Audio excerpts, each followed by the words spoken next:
500కే cylinder పథకంపై Congress BRS మధ్య dialogue war నడుస్తోంది. ప్రియాంక గాంధీ చేతుల మీదుగా పథకాన్ని ప్రారంభిస్తామన్నారు సీఎం రేవంత్ రెడ్డి. ఏ హోదాలో ఆమెను ఆహ్వానిస్తున్నారు అని ప్రశ్నించారు ఎమ్మెల్సీ కవిత. కేటీఆర్ కుమారుడు హిమాన్షు ఏ హోదాలో రాములోరికి పట్టు వస్త్రాలు సమర్పించారని కౌంటర్ ఇచ్చారు మంత్రి కొండా సురేఖ.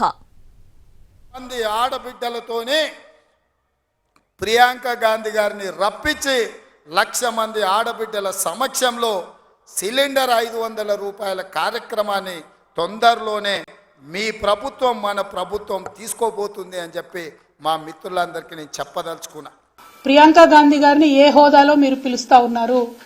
ఆమె కనీసం దేశంలో ఇంతవరకు ఏ ఒక్క గ్రామం నుండన్నా సర్పంచ్గానన్నా గెలిచిందా? ఎమ్మెల్యేగా గెలిచిందా? ఎమ్మెల్సీగా గెలిచిందా? పోనీ మన రాష్ట్రంలో ఇప్పుడు ఏదన్నా ప్రోటోకాల్లో ఉన్నదా ఆమె? మీ పార్టీకి సంబంధించినటువంటి ముఖ్య నాయకురాలైతే మీ ఇంటికి పిలుచుకోండి, మీ మన్మడికి ఆశీర్వాదం ఇప్పించుకోండి. తెలంగాణకు వచ్చిన ఆడబిడ్డ కాబట్టి చీరా సారా పెట్టి సాధారణంగా సాగనంపండి. కానీ ప్రభుత్వ కార్యక్రమాలకు ప్రియాంక గాంధీ గారిని పిలుస్తామంటే తప్పకుండా నల్ల బుగ్గలు ఎగిరేసి ఆ రోజు ప్రొటెస్ట్ చేస్తామని ఈ సందర్భంగా మేము ముఖ్యమంత్రి గారికి హెచ్చరిక చేస్తా ఉన్నాం. భద్రాద్రి శ్రీరాముడికి పట్టు వస్త్రాలు పట్టుకొని పోయిండు మీ అన్న కొడుకు.